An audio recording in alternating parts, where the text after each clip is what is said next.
নিজের ভালো লাগা, নিজের ভালো থাকা, নিজের শান্তি, আনন্দ, বেঁচে থাকার কারণগুলোকে টুকরো টুকরো জায়গায় ছড়িয়ে ছিটিয়ে রাখতে হয়। কোনো পার্টিকুলার একজনকে কেন্দ্র করে নিজের সবটুকু নিয়ে আবর্তন করতে থাকা নিরাপদ নয় মোটেও। ছোটবেলায় একটা প্রেম করেছিলাম 12 বছর ধরে।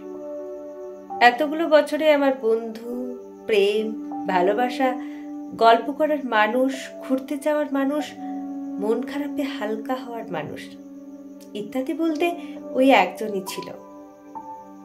আর কারোর প্রয়োজনীয়তা অনুভবই করিনি কোনোদিন। তারপর একদিন তার আমাকে বিদায় জানানোর সময় এলো।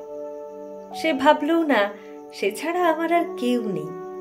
সে চলে গেল, আর ফিরল না কোনোদিন।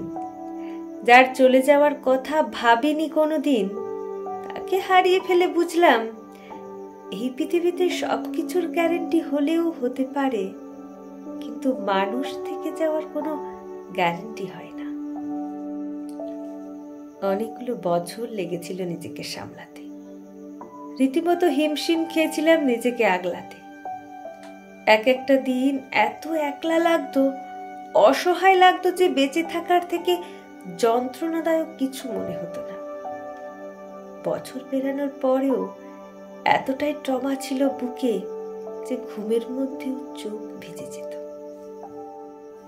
এই ধাক্কা সামলে ওঠার পর আমি বুঝতে শিখি জীবনের সমস্ত সঞ্চয় একবারে জমিয়ে রাখতে নেই।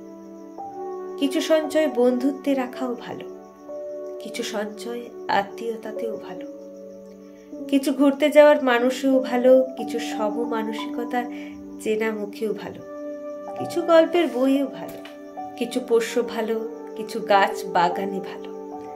ভালো থাকার অনেকগুলো কারণ থাকা ভালো।